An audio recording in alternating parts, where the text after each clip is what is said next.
Hi, everybody. Nice to see you. My name is Michael Millerman, millermanschool.com. And today I just want to talk to you about whether modernity sucks. Okay, well, let me be more specific. So I'm teaching Plato's Republic, and there's a part in the Republic where Socrates discusses two approaches to medicine and health. One approach, the old approach of Asclepius, does not try to prolong life past its due measure. It doesn't try to heal every disease, and it's not concerned with taking care of the maladies that arise from a life of luxury. It sort of considers all of that a little bit too bourgeois, so to speak. And all that it does is try to get people back to work quickly. It's like the rough and tumble hard man's medicine. It's not this mentality of never get sick and never die. On the other hand, you have Harmodius. Harmodius introduced medicine that aims to extend life as long as possible and take care of every little itch and scratch that you might have. And it's a little bit of a medicine for lazy people. And Socrates, in the context of the Republic, says if we're trying to train a class of fighters and warriors, we don't want to get them used to a medicine that deals with everything, which, by the way, you might not think that. You might think that a soldier is going to get so many wounds, the better the medicine. Think about it. You have a amputated leg. Wouldn't you want a very nice prosthetic? But the argument in the Republic, and this particular part of it, says don't overdo it. Don't overdo it. Don't try to have this constant obsession with your health. Okay, so why am I thinking about it? I'm thinking about it because in one telling of the history of political philosophy, this concern with health, with medicine, with making your life better, physically, biologically, materially, more comfortable and longer, it marks a specific moment called modernity. In part, Descartes has this notion that, or there's associated with Descartes this notion that, look, we're going to take intellectual activity, turn it into practical science, and give you the fruits of our labor, which will be medicine and other things that make your life, as I say, easier, better, longer, well, better question mark, but more comfortable, more enjoyable, more pleasant, and all of that. Because if you've ever heard, for Hobbes, life in the state of nature is solitary, poor, nasty, brutish, and short. So we enter into civil society. We form a social contract, form the state. But maybe instead of a life that is solitary, poor, nasty, brutish, and short, we want one that's friendly, long, comfortable, air conditioned, and all the rest of it. I got a fan blowing to my side here. That's why it's air conditioned. Right? Fancy everything, and you feel nice and comfortable. So I really have been thinking about this a little bit, just enough to tease your thoughts out and to give you something to chew on, which is this. On one hand, you can see excessive concern with health probably goes too far, like excessive concern with beauty, where you're constantly preening. And another thing Socrates says in the Republic is kind of funny. He says soldiers, they should have a simple gymnastic regimen. It shouldn't be the case that they must go to sleep at 11:30 and wake up at 6, and the temperature has to be 17 degrees, and they have to be sleeping with their head to the northwest and their feet to whatever, because out on campaign, you have to be able to sleep wherever you can, and you have to be able to eat whatever you can. You can't be a picky eater, and you can't be a picky sleeper, and you can't be picky with your gymnastics, with your gymnastic exercises, right? But they're, fitness bros today of a certain kind who, they need everything to be exactly fine-tuned down to the, down to the degree and down to the millimeter. So he says that's not good for soldiers. But okay, nevertheless, right? You have that world and the thought that maybe there's such a thing as excessive self-care, whatever, right? But on the other hand, you have the accomplishments of modern medical technology. And if you are anti-modern in some respects, like maybe you think modernity overthrew our traditional religiosity and that was a bad thing, or modernity introduced a principle of egalitarianism, which maybe has some truth to it, but it also detracts from natural differences and hierarchies and things like that. There are reasons why you might not like modernity. But if you start thinking, well, okay, do you want a world in which there's no medical technology? Okay, Alexander Dugin, some of you know that I've worked on this Russian thinker. His work runs the gamut from agitating, okay, lowbrow online agitation, to pretty highbrow, sophisticated political philosophy, which is the part that I tend to focus on in my interest. And in his book, The Fourth Political Theory, he has this section called The Metaphysics of the Washing Machine, where he says, today's liberal Western human individual can't imagine a world without the washing machine. Like, it's not even something that you choose. It just goes without saying that you must plug yourself into technological progress. Like, you're going to go back in time or what? Not only do we want washing machines, now we want robots that load them for us and unload them for us and all the rest of it. And that world is coming, the world of humanoid robots. But okay, again, in his view, you assert human freedom with the possibility of saying no to technological progress. But you assert human freedom in saying yes to technological progress too, don't you? Doesn't the knife cut both ways? Because look, I myself have recently been in a clinic, let's say, to assess my quality of sleep. Kind of a first world problem, right? Quality of sleep. And I have heard, saying about this first world problem, I don't mean to be rude, but I have heard, from the chit chat that I was making in the hallways and so on, some of the people I was talking to, they say, look, there's a genetic component to sleep apnea, but in some of the places that have this problem, they've got bigger fish to fry than the quality of their sleep and sleep apnea. They've got air quality and water quality and basic things like that, right? So you have to get up to a certain standard of living in order to start to care about your sleep quality and all these other sorts of things. So I was just thinking, and then I have family members of mine who have been in the hospital. I have family members and friends who are working on biotechnology, medical biotechnology. And you just take this whole world and you think, do you want to be anti-modern in the sense that you reject the fruits of productive, modern, materialist science? Now, you may think that some of those fruits are rotten. After all, nuclear power maybe would be nice. Nuclear weapons, maybe not so much. Although nuclear weapons gave us a balance of powers situation at the risk of a global Armageddon, of course.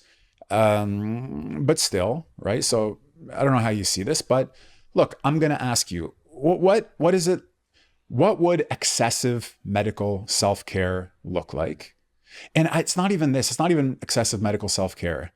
It's, do we want to pause the development of useful medical technologies just because modernity is bad and modernity means applying our intellectual abilities to improve our material life? One of the things that Socrates suggests in some of his dialogues is we shouldn't fear death so much, or at least the guardian class shouldn't fear, the warriors shouldn't necessarily fear death so much because maybe that'll make them cowardly when they should be courageous. But he says, also, we don't really know what death is. For all we know, it's not such a bad thing. Could be a deep sleep, and who doesn't like a deep sleep? Right? Well, I was at the sleep clinic because I wouldn't mind a deep sleep. Or it could be like a continuation of our life. And if you live well, then that's great. Then you continue living well after you die. Socrates said, I've had conversations that I enjoy asking people about all these things. And in the afterlife, if there is one, then I'll go ask all the heroes of ages past and great figures of ages past, and I'll talk to them too. I'll continue living a good life even in the afterlife. But just because we don't know what death is, and just because we don't know that death is bad, it doesn't follow that life is something to be denigrated. And it doesn't follow that a concern with living long and living well, living comfortably, it doesn't, I think, follow that all of that is beneath the dignity of a human being. Not necessarily. Look, I know because I have worked on right-wing, anti-liberal, and anti-modern thinkers. Many of them I've covered on this channel. I know that there's this idea that, look, if you're opposing bourgeois, middle-class liberalism, and you're not doing it as a social democrat or a communist, but you're doing it from the right, one thing to do is to contrast the bourgeois, middle-class liberals' fear of death with a right-wing, courageous embrace of a risky life. Okay, kind of a Junger position here that we're going to man up, and we're not going to try to have a long, comfortable, happy, healthy life, but it's better to burn out than to fade away and die a hero in your 20s, or I don't know, in your teens or in your 30s or whatever the case is. And all of that is better. It's too easy to get caught up, I think, in the anti-modern, anti-liberal, right-wing traditionalist rhetoric against the middle class, against bourgeois liberalism, and against the fruits of modern science. And it's probably possible to get too caught up in the liberals' distaste for right-wing authoritarianism and fascism and totalitarianism and all the rest of it. Are there excesses with the bourgeois liberals? Yes. Are there excesses on the anti-modern right? Yes. Is there some truth on the anti-modern right? Also yes. Is there some truth to bourgeois liberalism? Also yes, I think. So ask yourselves, if you found yourself living a poor quality of life, is it so bad to want to improve it? I had a nose surgery earlier this year. Okay, is that such a bad thing? It's not because I wanted to, like someone joked, become less Jewish or more Jewish, or because I wanted to make it, whatever. No, it's because I couldn't breathe through my nose. It was a breathing problem. And ever since I started doing jiu-jitsu, a martial art, I'm trying to improve my athletic ability. And so this was a bottleneck and I wanted to deal with it. Okay, had a surgery, improved my quality of life. I breathe better, sleep better. Okay, I don't suffer as much at night with a clogged nose. Does that make me a what? And would it be better if I hadn't? I don't know. So I have mentioned it before, and I teach this person at my school, millermanschool.com. I teach this person who, to my mind, and look, maybe there are many authors who do this, but I don't read everything that's ever been written. I read a circumscribed set of authors and books, try to read more and more, but you can only get around to so much. And of the books that I've read and of the authors that I know in the fields that interest me, there's this one named Rabbi Joseph B. Soloveitchik, who has a book called The Lonely Man of Faith. One of the things I really like about The Lonely Man of Faith is that it defends two impulses in the human nature, two roots of human nature, two sides or aspects, think about it how you want to, but these two fundamental and fundamentally human activities, and sees them as both divinely sanctioned, as both properly human, and not as fully harmonizable. Okay, so he acknowledges there are these two roots. He acknowledges they can't be perfectly synthesized, but he says that some way, we shouldn't eradicate one of them and be left with just the other one. And these two roots are, I think it's fair to see it as the traditional, but it's the world of the inward, prayer, redemption, still small voice, okay, the God in you, and the community of faith that forms around people who heed that still small voice and who do pray. And it's a redemptive faith community is how he sees it, but it's built on somehow the principle of this inward receptivity. And that's what he thinks in modernity has been overly suppressed. But the other route, the one that he thinks is legitimate, okay, like it's, as I say, fully human and fully divinely sanctioned, and it's not a bad thing. It's a good thing. It's just not good when it becomes the only thing. And that is our technological mastery of the world, so to speak, our exploring the cosmos. Space travel is a big element of this for him. But I think that if he were alive today, you can't look at developments in computing and in engineering, manufacturing, in mathematics, and all of these areas and all of these fields. You have to see something of genuine human glory and splendor in that, he says. And honestly, I agree. I personally agree. I think this is a good model. And the right-wing anti-liberals, they sometimes, together with their anti-modernity comes anti-science, and their anti-science serves a function. It elevates or intensifies the nature of their criticism of modern rationality and modern alienation and all the rest of it. But they don't always give that other part of our genuine human creativity its due. And that's a mistake too. Now, keep in mind, I started by saying that in Plato's Republic, Socrates presents two models of medical health, Asclepius and Harmodius, but he does this for the warrior class and the guardian class, and therefore the context does matter. You do not want the guardians to be afraid of every little scratch if their task is to go into battle courageously. These days, we have extra considerations. Of course, there are front lines, but we also have drones. We also have other forms of warfare. And you can imagine and maybe desire a world in which the soldiers no longer have to fight on the front line and no longer are personally at risk because they can be supplemented with the technology.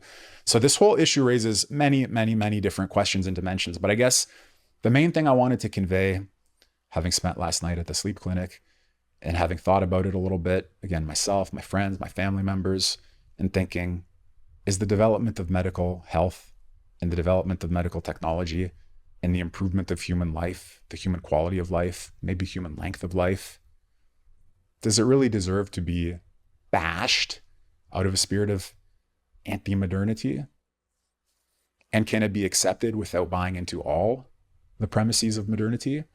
I think the answer is that we need to find some meaningful way of incorporating our technological progress and potential, our creative aspirations, the things that we do to ourselves in our world, but just making sure that that doesn't block out of our vision everything else that's part of what it is to be human and our relationship to the world around us and to God above and God within, if that's your thing. So thank you for watching. Okay, I teach online, millermanschool.com. Like, share, subscribe, comment. I apologize. It's been a while since I put out videos. It's been that kind of year, but I'm grateful to have the chance to share some thoughts with you. Take care. Be well. Goodbye.